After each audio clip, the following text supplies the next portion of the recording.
Frog and Toad are friends. Spring. Frog ran up the path to Toad's house. He knocked on the front door. There was no answer. "Toad! Toad!" shouted Frog. "Wake up! It's spring!" "Blah!" said a voice from inside the house. "Toad! Toad!" cried Frog. "The sun is shining. The snow is melting. Wake up!" "I am not here," said the voice. Frog walked into the house. It was dark. All the shutters were closed. "Toad, where are you?" called Frog. "Go away," said the voice from a corner of the room. Toad was lying in bed. He had pulled all the covers over his head. Frog pushed Toad out of bed. He pushed him out of the house and onto the front porch. Toad blinked in the bright sun. "Help!" said Toad. "I can't see anything." "Don't be silly," said Frog. "What you see is the clear, warm light of April, and it means that we can begin a whole new year together, Toad." "Think of it," said Frog. "We will skip through the meadows and run through the woods and swim in the river. In the evenings, we will sit right here on this front porch and count the stars." "You can count them, Frog," said Toad. "I will be too tired. I'm going back to bed." Toad went back into the house. He got into the bed and pulled the covers over his head again. "But Toad," cried Frog, "you'll miss all the fun." "Listen, Frog," said Toad. "How long have I been asleep?" "Well, you've been asleep since November," said Frog. "Well then," said Toad, "a little more sleep will not hurt me. Come back again and wake me up about 1/2 past May. Good night, Frog." "But Toad," said Frog, "I will be lonely until then." Toad did not answer. He had fallen asleep. Frog looked at Toad's calendar. The November page was still on top. Frog tore off the November page. He tore off the December page and the January page and the February page and the March page. He came to the April page. Frog tore off the April page too. Then Frog ran back to Toad's bed. "Toad, Toad, wake up! It's May now." "What?" said Toad. "Can it be May so soon?" "Yes," said Frog. "Look at your calendar."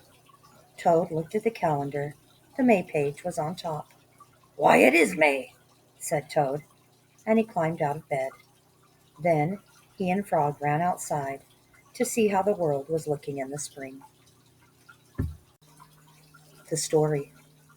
One day in summer, Frog was not feeling well. Toad said, "Frog, you're looking quite green." "But I always look green," said Frog. "I'm a frog." "Today you look very green, even for a frog," said Toad. "Get into my bed and rest." Toad made Frog a cup of hot tea. Frog drank the tea, and then he said, "Tell me a story while I'm resting." "All right," said Toad. "Let me think of a story to tell you."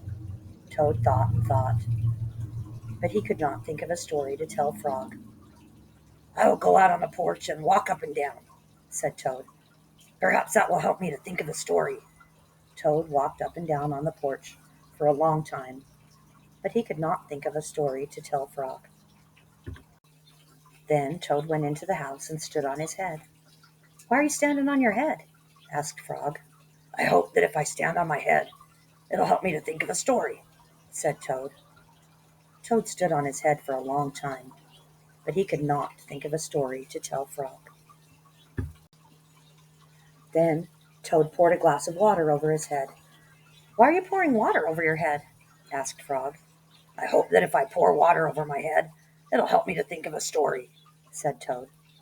Toad poured many glasses of water over his head, but he could not think of a story to tell Frog. Then Toad began to bang his head against the wall. "Why are you banging your head against the wall?" asked Frog. "I hope that if I bang my head against the wall hard enough, it will help me to think of a story," said Toad. "I'm feeling much better now, Toad," said Frog. "I do not think I need a story any more." "Then you get out of bed and let me get into it," said Toad, "because now I feel terrible." Frog said, "Would you like me to tell you a story, Toad?" "Yes," said Toad, "if you know one." "Once upon a time," said Frog, "there were two good friends, a frog and a toad. The frog was not feeling well.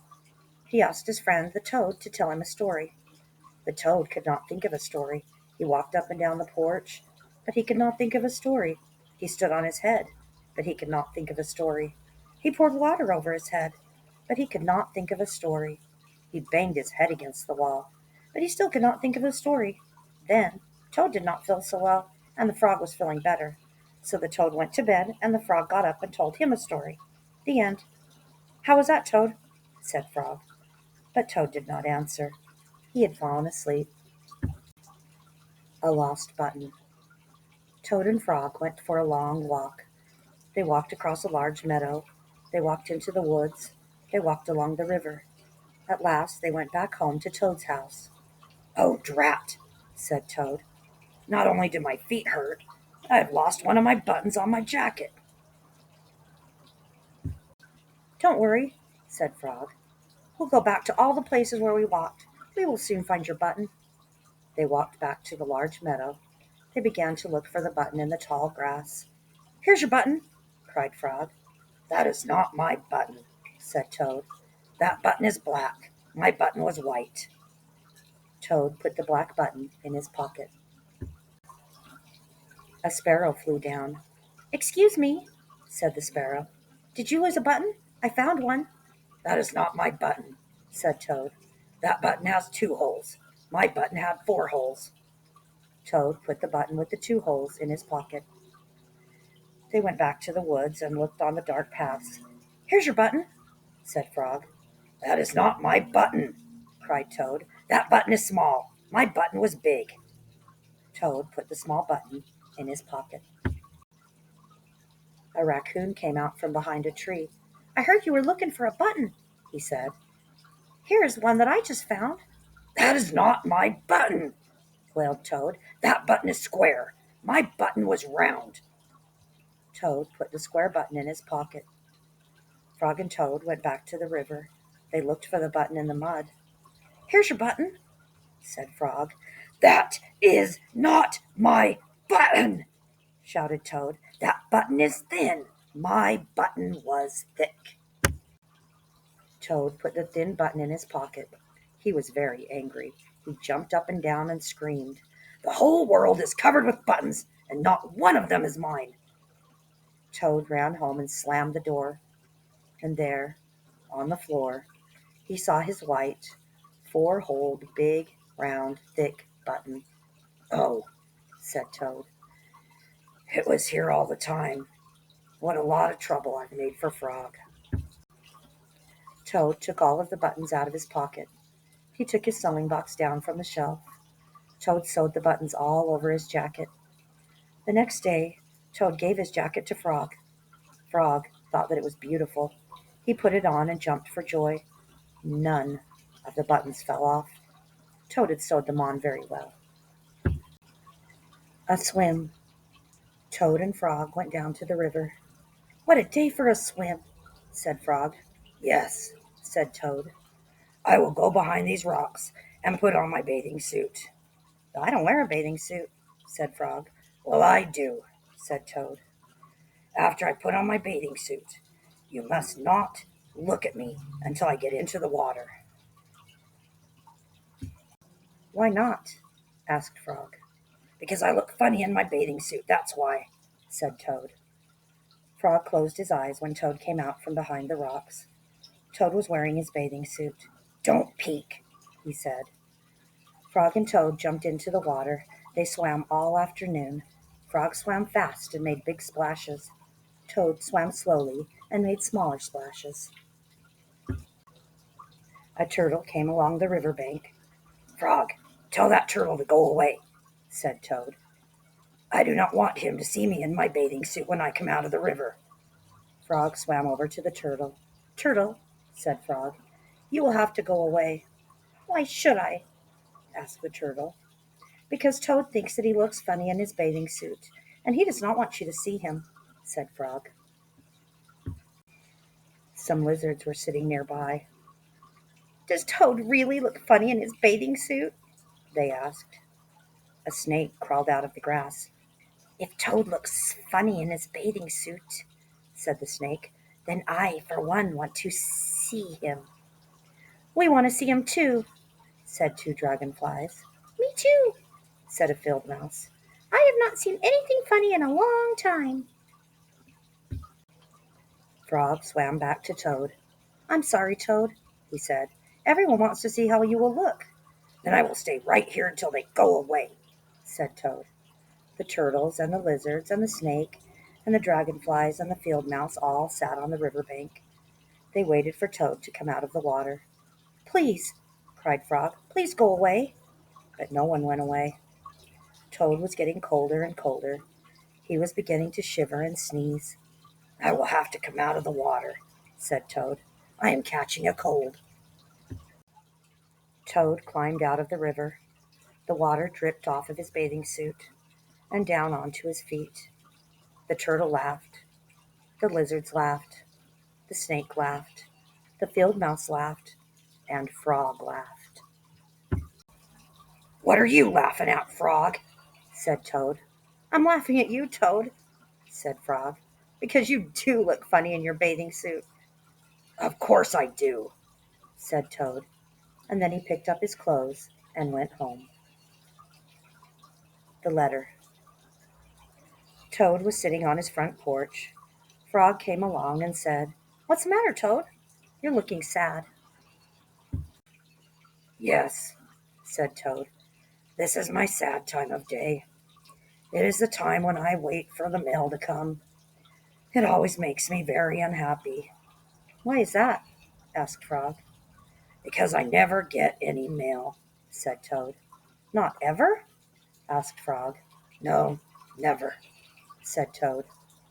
No one has ever sent me a letter. Every day my mailbox is empty. That is why waiting for the mail is a sad time for me. Frog and Toad sat on the porch feeling sad together. Then Frog said, I have to go home now, Toad. There's something I must do. Frog hurried home. He found a pencil and a piece of paper. He wrote on the paper.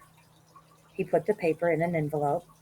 On the envelope he wrote, A letter for Toad. Frog ran out of his house. He saw a snail that he knew. Snail, said Frog, please take this letter to Toad's house and put it in his mailbox. Sure, said the snail, right away. Then Frog ran back to Toad's house. Toad was in bed taking a nap. Toad, said Frog, I think you should get up and wait for the mail some more. No, said Toad. I'm tired of waiting for the mail. Frog looked out of the window at Toad's mailbox. The snail was not there yet. Toad, said Frog, you never know when someone may send you a letter. No, no, said Toad. I do not think anyone will ever send me a letter. Frog looked out of the window. The snail was not there yet. But Toad, said Frog, someone may send you a letter today. Don't be silly, said Toad. No one has ever sent me a letter before, and no one will send me a letter today. Frog looked out of the window. The snail was still not there. Frog, why do you keep looking out the window? Asked Toad. Because now I am waiting for the mail, said Frog. There won't be any, said Toad. Oh, yes, there will, said Frog, because I have sent you a letter. You have? Said Toad. What did you write in the letter? Frog said, I wrote, Dear Toad, I'm glad that you're my best friend. Your best friend, Frog. Oh, said Toad. That makes a very good letter. Then Frog and Toad went on to the porch to wait for the mail. They sat there, feeling happy together. Frog and Toad waited a long time. 4 days later, the snail got to Toad's house and gave him the letter from Frog. Toad was very pleased to have it.